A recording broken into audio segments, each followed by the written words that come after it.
Landing సమయంలో ఈ ఘటన వెలుగు చూసింది. హజ్ యాత్రికులతో జెడ్డా నుంచి లక్నో వైపుగా వచ్చింది విమానంలో సుమారుగా 250 మంది ప్రయాణికులు ఉన్నారు. పరిస్థితిని అదుపులోకి తెచ్చారు ప్రస్తుతం రెస్క్యూ టీం. ఒకసారిగా ప్రస్తుతం ఈ ఘటన అదుపులోకి తీసుకోవడంతో ప్రయాణికులంతా ఊపిరి పీల్చుకున్నారు. సో లక్నో ఎయిర్పోర్ట్కి చేరుకుంది సౌదీ అరేబియా విమానంలోని ఒక్కసారిగా త్రుటిలో తప్పింది ఒక పెద్ద ప్రమాదం. 250 మంది హజ్ యాత్రికులతో జెడ్డా నుంచి బయలుదేరినటువంటి సౌదీ ఎయిర్లైన్స్ విమానం ఆదివారం అంటే నిన్న లక్నోలోని అమోసి విమానాశ్రయంలో ఒక్కసారిగా ల్యాండ్ అయింది. సో ఆ తర్వాత టాక్సీ మార్గంలో వెళ్తుండగా విమానం ఎడమ టైర్ నుంచి నిప్పు రవ్వలు దట్టమైన పొగలు కమ్ముకున్నాయి. అధికారులు ఒక్కసారిగా అప్రమత్తమయ్యారు. వెంటనే పైలట్ ఎయిర్ ట్రాఫిక్ కంట్రోల్కి సమాచారం ఇచ్చింది. అక్కడికి వచ్చినటువంటి ఎయిర్ ట్రాఫిక్ కంట్రోల్ సంబంధించిన సిబ్బంది అంతా కూడా ఆ మంటలను ఆర్పే ప్రయత్నం చేశారు. సో ఒక్కసారిగా అంతా ఊపిరి పీల్చుకున్నారు. ఆ ఘటన కంట్రోల్కి రావడం తర్వాత ఒక్కసారిగా ఊపిరి పీల్చుకున్నారు. ఒకసారి మీరు ఆర్టీవీ స్క్రీన్ పైన ఆ విజువల్స్ చూడండి. విమానంలోని ఎడమ టైర్లో నుంచి ఒక్కసారిగా మంటలు చెలరేగాయి. పెద్ద ఎత్తున పొగలు కక్కుతూ ఆ విమానాల్లో నుంచి మంటలు చెలరేగడంతో వారంతా కూడా ఒక్కసారిగా భయభ్రాంతులకు గురయ్యారు. వెంటనే ఏటీసీకి ఎయిర్ ట్రాఫిక్ క్యారియర్కి సమాచారం అందించడంతో అధికారులు అక్కడికి చేరుకొని ఆ మంటలు ఆర్పే ప్రయత్నం చేస్తున్నారు. సో విమాన ప్రయాణాలంటేనే ఒక్కసారిగా ప్రజలు భయభ్రాంతులకు గురవుతున్నారు. వరుస విమాన ప్రమాదాలు ప్రజల్ని భయభ్రాంతకు గురి చేస్తున్నాయి. హెలికాప్టర్ ప్రమాదాలు, విమాన ప్రమాదాలు, కనీసం ఆ పదాలు వింటేనే అంతా ఒక్కసారిగా ఉలిక్కి పడుతున్నారు. ఒకటి కాదు, రెండు కాదు, ఈ వారం రోజుల్లోనే సుమారుగా 10ల సంఖ్యలో విమాన ప్రమాదాలు చోటు చేసుకున్నాయి.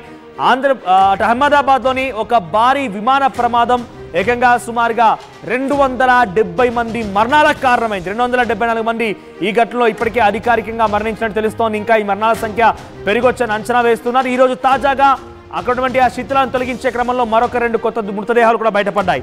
సో ఇటువంటి ప్రమాదాలు జరుగుతూ ఉంటే ప్రజలు విమాన ప్రయాణాలంటేనే ఒక్కసారిగా ఉలిక్కి పడుతున్నారు. అయితే సౌదీ అరేబియా ఎయిర్లైన్స్ అయినటువంటి SV3112 ఈ విమానం 11 గంటల 30 నిమిషాల సమయంలో సౌదీలోని జెడ్డా విమానాశ్రయం నుంచి శనివారం రాత్రి అక్కడి నుంచి ప్రయాణం స్టార్ట్ చేసింది. అయితే 6 గంటల 30 నిమిషాల సమయంలో ఈ విమానం నిన్న సాయంత్రం ఇక్కడ ల్యాండ్ అయింది. నిన్న ఉదయాన్ని ఇక్కడ ల్యాండ్ అయింది. అయితే ఒక్కసారి ఇక్కడ ల్యాండ్ అవ్వగానే పెద్ద ఎత్తున ఆ టైర్లో నుంచి వెంటనే మంటలు, దట్టమైన పొగలు రావడంతో అందరూ కూడా ఒక్కసారిగా భయభ్రాంతులకు గురయ్యారు. కానీ నిన్న ఈ సమాచారం ఎక్కడా బయట పొక్కకుండా ఎయిర్పోర్ట్స్ అథారిటీ వాళ్ళు తగు జాగ్రత్తలు తీసుకున్నారు. కానీ ఈరోజు ఉదయాన్నే ఈ ఘటనకు సంబంధించి అటు అధికారులు అధికారికంగా ధృవీకరించారు. వారే ఈ విజువల్స్ని, ఈ సంఘటనని బయట పెట్టారు. సో ఎడమ చక్రం నుంచి మంటలు, పొగలు రావడంతో ప్రయాణికులంతా భయభ్రాంతులకు గురయ్యారు. వెంటనే పైలట్ ఎయిర్ ట్రాఫిక్ కంట్రోల్కి సమాచారం అందించారు. వెంటనే 20 నిమిషాల్లోనే వారంతా శ్రమించి ఆ మంటల్ని ఆర్పేందుకు ప్రయత్నం చేశారు. సో ప్రస్తుతానికి అక్కడ సిచ్యువేషన్ అంతా కంట్రోల్లో ఉంది. ఎటువంటి క్యాజువాలిటీస్ నమోదు కాలేదు. కానీ గాల్లో నుంచి ఒక్కసారిగా ల్యాండ్ అయిన నేపథ్యంలో మంటలు చెలరేగినట్టు తెలుస్తోంది. సో ప్రజెంట్ ఇటువంటి ఘటనలు మరింతగా ప్రయాణికుల్ని భయాందోళనకు గురి చేస్తున్నాయి. దీనికి సంబంధించి మరిన్ని అప్డేట్స్ తో మా ఏపీ ఎడిటర్ కృష్ణమోహన్ సిద్ధంగా ఉన్నారు. కృష్ణమోహన్, సో వరుస విమాన ప్రమాదాలు కాస్త భయాందోళనకు గురి చేస్తున్నాయి. ఎక్కడ చూసినా కూడా పెద్ద ఎత్తున ప్రజల్ని విమాన ప్రయాణాలు అంటేనే అందరూ ఉలిక్కి పడుతున్నారు కూడా. సో తాజాగా సౌదీ నుంచి వచ్చినటువంటి ఈ విమానం లక్నోలో ల్యాండ్ అవుతుండగా మంటలు చెల్లినట్టు తెలుస్తోంది. సో ప్రజెంట్ ఇటువంటి ఘటనల పైన అటు ఏవియేషన్ అధికారులు, ఏవియేషన్ మినిస్టర్ ఎటువంటి నిర్ణయాలు తీసుకోవచ్చు? బేసిక్ గా వరుసగా మొన్న జరుగుతున్న సంఘటనలు చూడొచ్చు. ఏదైతే అహ్మదాబాద్ సంఘటన 787 బోయింగ్ 787 ఏదైతే యాక్సిడెంట్ కి గురై దాదాపుగా 222 మంది చనిపోయారో, ఆ తర్వాత వరుసగా జరుగుతున్న సంఘటనలు మాత్రం నిజంగానే విమాన ప్రయాణాలంటేనే జనాల్లో భయం పుట్టే పరిస్థితి అయితే ఉంది. తాజాగా కూడా లక్నో ఎయిర్పోర్ట్ లో విమానానికి పెద్ద ప్రమాదమే తగ్గింది. సౌదీ ఎయిర్లైన్స్ విమానం నుంచి పొగలు రావడం, విమానం ఎడమ టైర్ నుంచి నిప్పురవ్వలు, దట్టమైన పొగలు ఒక్కసారిగా రావడంతో ల్యాండింగ్ సమయంలో ఈ ఇష్యూ జరిగింది. హజ్ యాత్ర నుంచి జెడ్డా నుంచి లక్నోకి వచ్చిన విమానంలో దాదాపుగా 250 మంది ప్రయాణికులు ఉన్నారు. అయితే లక్కీగా ల్యాండింగ్ సేఫ్ అయింది. మరోవైపు రెస్క్యూ టీమ్స్ కూడా అప్పటికప్పుడు రన్నింగ్ లోకి వచ్చి వాటిని అదుపు చేసే ప్రయత్నం చేశారు. దాదాపుగా అరగంట వరకు కూడా ఆ సిచ్యువేషన్ కొంత కంట్రోల్, అరగంట తర్వాత సిచ్యువేషన్ కంట్రోల్లోకి వచ్చిన పరిస్థితి.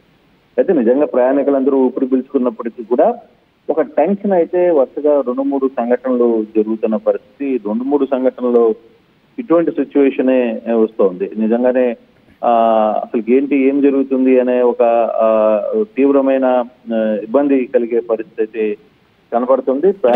ఈ ఘటన కనుక గాల్లోనే మంటలు గనక చెలరేగి ఉంటే పరిస్థితి చేజారిపోయేది.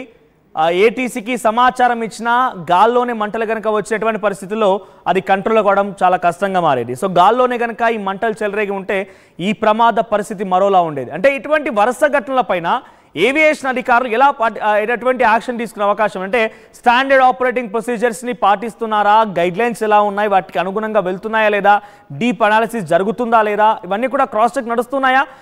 ఈ ఘటనల తర్వాత ఇంకేదైనా స్ట్రిక్ట్ ఇంప్లిమెంటేషన్ చేసే అవకాశం ఉందా? బేసిక్గా ఇక్కడ ఒక ఇష్యూ, ఈ ఫ్లైట్ లక్నోకి దిగిన ఫ్లైట్ ఎప్పుడైతే ఆకాశంలో నుంచి ల్యాండింగ్ అయ్యేటప్పుడు ఆ రైలు చాలా రాపిడికి గురవుతాయి. రాపిడికి గురై పెద్ద ఎత్తున కూడా ఆ భూమికి రాపిడి కావడంతో ఒక్కసారిగా అక్కడ మంటలు వస్తున్నాయి. నిజంగానే మీరు చెప్పినట్టుగా గాల్లో జరిగితే అది ఆ విమానాల టైర్ల వల్ల జరిగి ఉండదు. అది కానీ జరిగితే కేవలం ఇప్పుడు ఏదైతే 787 బోయింగ్ జరిగిందో ఇంజన్ ఫెయిల్ కావడమో లేకపోతే ఇంజన్ లో నుంచి వచ్చిన పొగలో, అటువంటి సందర్భంలో ఇక మనం మాట్లాడుకోవాల్సిన అవసరం లేదు. దానికి సంబంధించి ఇంకొక ట్రాజెడిక్ సిచ్యువేషన్ అయింది. కానీ ఇక్కడ ల్యాండింగ్ లో జరిగిన చిన్న పొరపాటుది. కానీ యావిగేషన్ సంబంధించిన అధికారులు కావచ్చు, లేకపోతే ఎయిర్పోర్ట్ అథారిటీస్ ఇటీవల జరిగిన, అంటే అసలుకి ఇప్పుడు ఏదైతే బోయింగ్ 787 లాంటి ఇంజన్ లో ఉన్న విమానాల మీదనే ఇప్పుడు చర్చ జరుగుతుంది. నిజంగా ఎందుకు దాన్ని ఇంకా మనం వాడుతున్నామా, లేదు ఆ టైప్ ఆఫ్ ఇంజన్ ని మనం ఎందుకు వాడుతున్నాం అనే ఒక చర్చ అయితే గట్టిగానే జరుగుతుంది. అటువంటి సందర్భంలో మరి అధికారులు ఇప్పుడు సేఫ్టీ మెజర్మెంట్స్ కావచ్చు, లేకపోతే ప్రయాణికులకు అవసరమైన సేఫ్టీ, ఇప్పుడు గాల్లో విమానం ఏదైనా జరిగితే ఏం చేయాలి, ఏమి చేయలేని పరిస్థితులుగానే ఇప్పటి వరకు చూసాం. ఇప్పుడు నిన్న మొన్న జరిగిన సంఘటన కూడా కళ్ళ ముందే 5 నిమిషాల్లోనే మొత్తం ఖాళీ బూడిదైపోయిన పరిస్థితి. సో అటువంటి సందర్భాలు ఉంటే ఎంతవరకు సేఫ్టీ, ప్రయాణికుడికి విమానంలో ఏదైనా ఇష్యూ జరిగినప్పుడు లేదా సాంకేతిక లోపాలు తలెత్తినప్పుడు దాన్ని ఏ విధంగా తట్టుకోవాలి, దానిలో నుంచి ప్రయాణికుల్ని ఏ విధంగా బయట వేయాలి, సేఫ్టీ గార్డెన్స్ ఏంది, ఇవన్నీ కూడా చూడాల్సిన పరిస్థితి అయితే ఇప్పుడు తాజాగా ఉంది. సో ఆ దిశగా కొంత చర్చ అయితే జరుగుతుంది. కానీ మరి ఏ విధంగా దాన్ని అరికడతారు, లేదు ఆ టెక్నాలజీ మార్చాలా, లేకపోతే సేఫ్ గార్డెన్స్ లో ఉన్నప్పుడు విమానం నుంచి ప్రయాణికులను ఏ విధంగా కిందకి దించాలి, చాలా వరకు సేఫ్టీ మెజర్స్ పెడుతున్నప్పటికీ కూడా చాలా ఒక రకమైన భయాందోళన అయితే ఈ విమాన ప్రయాణాల్లో ఇప్పుడు తాజాగా ఎదుర్కొంటున్నారు. ఈ వర్షం జరిగిన సంఘటనలు కానీ చూసుకుంటే చాలా మంది సోషల్ మీడియాలో కావచ్చు, ప్రసార మాధ్యమాలలో కూడా విమానయాన సర్వీస్ సంస్థల్లో వ్యవహరిస్తున్న తీరు కావచ్చు, అక్కడ జరుగుతున్న ఇబ్బందులు, లేదు విమానాల్లో అక్కడ నిర్లక్ష్యం, వాళ్ళ వైఖరి, వాళ్ళ ఆలస్యం కావడం, లేదు విమానాలని టేకాఫ్ లో దాదాపుగా 4-5 గంటలు ఏసీ పనిచేయకపోవడం, ఇటువంటి ఇష్యూస్ అన్ని కూడా చాలా ఎక్కువగా వస్తున్నాయి. సో వాటన్నిటిని కూడా ఇప్పుడు సోషల్ మీడియాలో బయట పెట్టే ప్రయత్నం అయితే చేస్తున్నారు. అయితే అధికారులు దీన్ని ఎంతవరకు చూసుకుంటారు? కేవలం ఒక్క భారతదేశానికి సంబంధించిన అధికారులే కాదు, అసలు ప్రపంచ దేశాల్లో అన్ని విమానాలకు సంబంధించిన ఆహారంలో కూడా ఇటువంటి పరిస్థితులే ఉన్నాయి. సో అటువంటి సిచ్యువేషన్స్ లో ఆయా సంస్థలు ఏ విధంగా పాటించాలి అనే ఒక గైడ్ లైన్స్ ఏమైనా తీసుకుని వస్తారా? ఆ గైడ్ లైన్స్ తీసుకొచ్చినప్పుడు అన్ని కూర్చొని అంటే ప్రపంచంలో ఉన్న అన్ని కంపెనీలు, వివిధ దేశాలకు సంబంధించిన కంపెనీలు అన్నిటినీ కలిపి ఒకే, ఎందుకంటే traffic rules, air traffic rules అందరికీ ఒకటిగానే ఉంటాయి. కాబట్టి అటువంటి సిచ్యువేషన్ ని ఏ విధంగా హ్యాండిల్ చేస్తారనేది చూడాలి. బహుశా 2-3 రోజుల్లో జరగబోయే సిచ్యువేషన్స్ వరుసగా ఇటువంటి సంఘటనలు చోటు చేసుకుంటున్నాయి కాబట్టి కొంత దీని మీద సీరియస్ గానే దృష్టి పెట్టే పరిస్థితి స్పష్టంగా కనబడుతుంది. మనోజ్ వైట్ కృష్ణమోహన్, సో వరుస విమాన ప్రమాదాలు పెద్ద ఎత్తున భయభ్రాంతులకు గురి చేస్తున్నాయి. ఒకసారిగా సౌదీ ఎయిర్లైన్స్ సంబంధించినటువంటి విమానం SV3112కు సంబంధించినటువంటి ఈ విమానం హజ్ యాత్ర కోసం బయలుదేరింది. అటు సౌదీలోని జడా ఎయిర్పోర్ట్ నుంచి సుమారుగా 10 గంటల 40 నిమిషాల ప్రయాణం స్టార్ట్ అయినటువంటి